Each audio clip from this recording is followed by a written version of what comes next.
Good morning, folks. Mike here. We're gonna go down to the shop today and try to get some work done. It's been so hot lately that I only work in the morning when it's cool. I'll work till about probably 10 o'clock and then it'll be in the 90s Fahrenheit. And we're sitting here on the golf cart. I have some lost footage on this golf cart when I fixed the canopy, and I'll show you the outcome of that and maybe show you the lost footage that I found of the tail end of that work. So let's go on down to the shop. I'll show you what we're working on.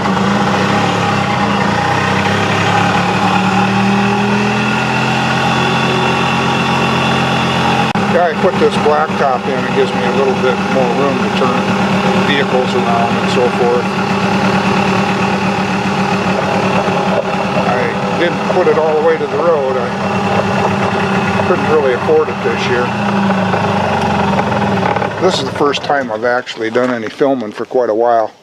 I had a little spell there where I didn't feel too hot, and that was when I did the work on the golf cart. And this will be the second take on this golf cart. The first time I filmed it or videoed it, I had the camera set on manual focus, so who knows what range it was set on, so it could have been pretty blurry. I'll just go over this again real quick. This is some kind of polycarbonate top, so it came out pretty decent. You know, it's not perfect, but I think it's pretty sound. It's just, you know, I just wanted to keep the water from dripping through there. And then if you remember when I was repairing it, I had a crack run up in here, so I had to put some extra fiberglass up in there. So it's pretty good. I'll show you the inside.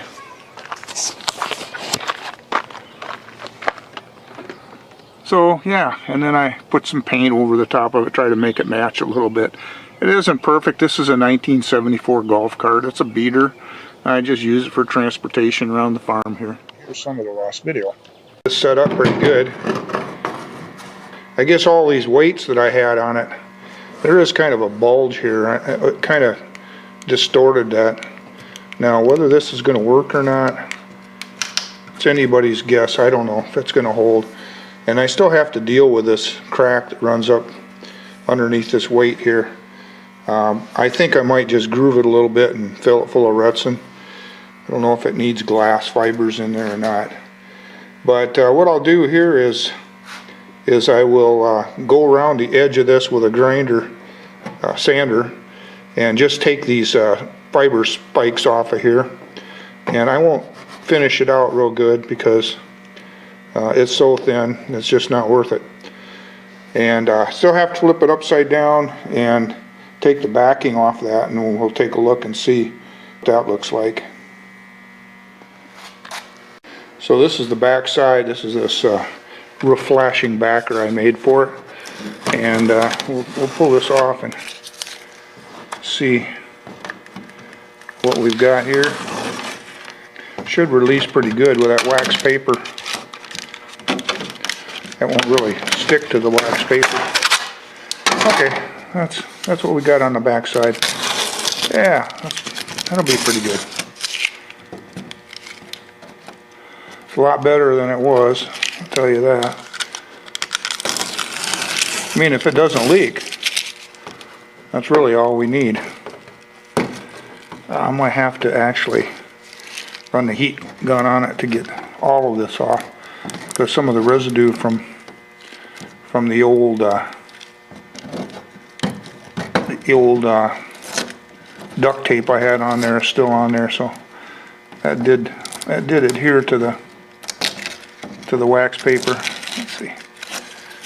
Yeah, okay. Yeah, you know what? That's not perfect, but that's good enough.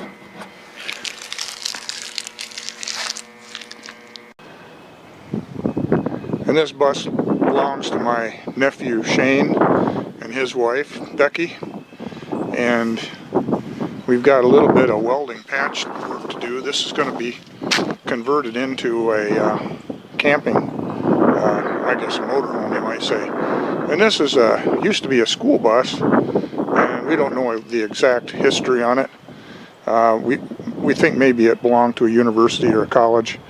It's more than just a school bus. It looks like it's on a motor home, or not a motor home, a motor coach frame. I mean, this thing is ginormous. It's like 40 feet long. Well, let's take a look. I'll show you what I'm doing here, or I'm gonna do.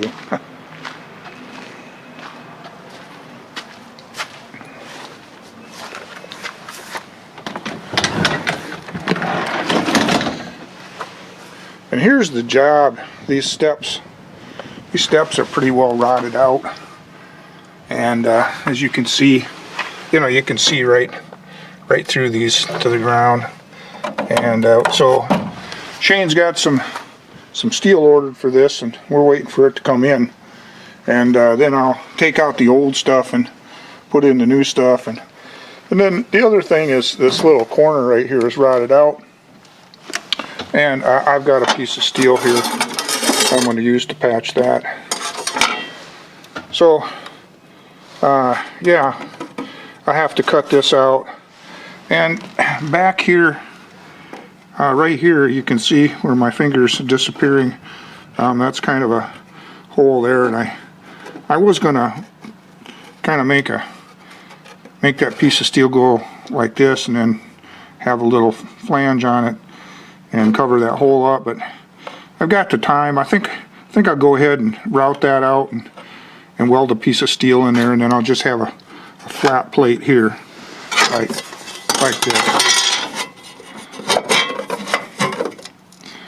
Yeah, I'll put this plate in here. I'll weld this in. Probably what I'll do is I'll just go ahead and plug weld that, and I'll route this out, and I'll have this. I'll do just a butt weld in here. So okay, so that's the job, and we'll go ahead and go in and get some tools. I've got some tools out here now, but I'll get some more tools, and we'll get started on this.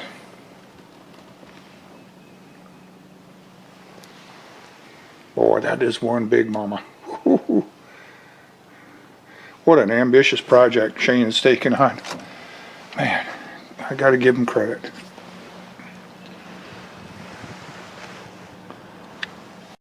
Alright, I just prepped this hole right here. I just routed it out with my die grinder and a carbide burr here. I just wanted to make it a little bit more uniform so that when I cut the patch, I can get a good measurement on it. Also, by routing that out, I can kind of do some exploration and make sure that it's not too thin. But there's plenty of metal in here, so I'll weld that patch in now. Well, I have to make it first. Alright, next thing next. Alright, so I've got the front end of this bad spot cut out, and yeah, I had to really take the guards off my cutoff wheel grinder, and I had to get in here with a die grinder and kind of grub that out with a die grinder. But we've got it. We're up here.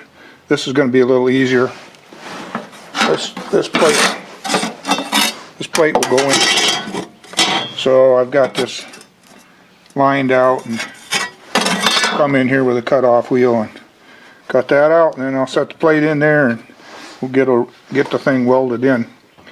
But I guess what I was going to tell you here is, yeah, to get in here in these tight spots, I had to take the guard off my grinder, and this is why you don't take the guard off your grinder.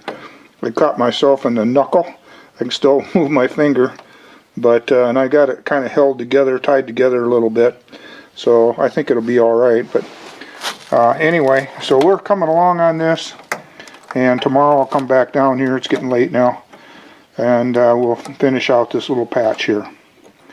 Alright, so we'll catch up to you probably tomorrow. So at this point, due to my medical condition, the pain was getting pretty bad.